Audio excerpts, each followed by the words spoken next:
खतरनाक हो तुम, माफ भी करती हो तो गुनहगार को सजा पूरी देती हो। मुन्ना के कमरे में जाएगा या नहीं उसकी इजाजत मैं दूं, और इसकी तो साई को भी मैं वहां नहीं जाने दे सकती। गोलियां मारी है मुझे, सजा तो उससे मिलेगी। मैं जब हॉस्पिटल से रिहा हो जाऊंगा तो मिलने आओगे आप? लेकिन तुम भी एक वादा करो, ये भाईगिरी छोड़ दोगे, जेंटलमैन बन जाओगे। वैसा बन गया तो सहमति की एक गोली से मर जाऊंगा।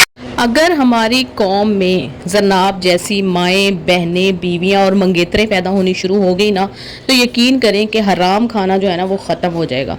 क्योंकि जो जनाब की सोच है कि मैं हराम खाऊंगी तो हराम करूंगी, यही असल कीमती सोच है। And it's really appreciative. वरना तो हमारी सोसाइटी में अगर किसी लड़की के असिस्टेंट कमिश्नर के साथ मंगनी हुई हो और वो चाहे करोड़ों का, अरबों का, खरबों का भी घपला करे, तो उस लड़की को कोई भी किसी भी किस्म की टेंशन नहीं होगी। वो तो एंजॉय करेगी, उसको तो शॉपिंग के लिए खुला पैसा मिलेगा, वो खुद कमाना कभी भी पसंद नहीं करेगी। ड्रामे के अंदर मैं कहती हूँ कि असिस्टेंट कमिश्नर की औकात जो है ना वो दो कोड़ी की होकर रह गई है उसकी मंगेतर की नज़रों में, सिर्फ इसलिए कि वो फेयर नहीं है, वो जस्टिस नहीं करता, वो हराम खाता है। एक जेंटलमैन होने के लिए ये ज़रूरी नहीं होता कि वो वाइट कॉलर जॉब के अंदर हो। एक जेंटलमैन इंसान वो भी हो सकता है कि जो जिसके पास कोई बहुत ऊंचा ओहदा ना हो।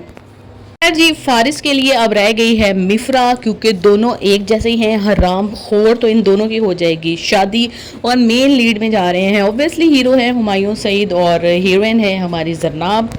लेकिन फारिस को ये धचका ज़रूर लगेगा और उसको जरनाब हमेशा याद रहेगी, क्योंकि वो उससे मोहब्बत करता है, वो मिफ्रा से कभी भी मोहब्बत नहीं कर पाएगा।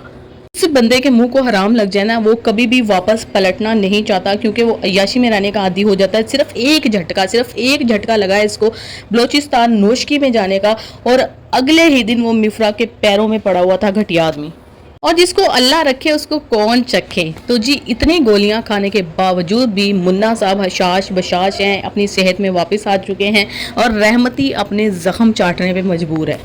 और इसे कहते हैं अल्लाह का इंसाफ। अब जो रहमती के साथ होगा ना, ऐसा इसका भयानक और इब्रतनाक अंजाम होगा ना सिर्फ ये कि इसके साथ जो मुन्ना करेगा, बल्कि जब ये जरनाब को देखेगा ना अपने अगेंस्ट खड़े हुए, तो इसके दिल के टुकड़े हो जाएंगे। क्योंकि जरनाब ही वो वजह थी जिसकी वजह से इसने मुन्ना को मारना चाहा था। जरनाब से ये मोहब्बत करता था और किसी को अपने और जरनाब के बीच में देख नहीं सकता था। लेकिन अब दुनिया में भरपूर बेइज्जती और जरनाब से जुदाई जो है वो रहमती का मुकद्दर बन चुकी है।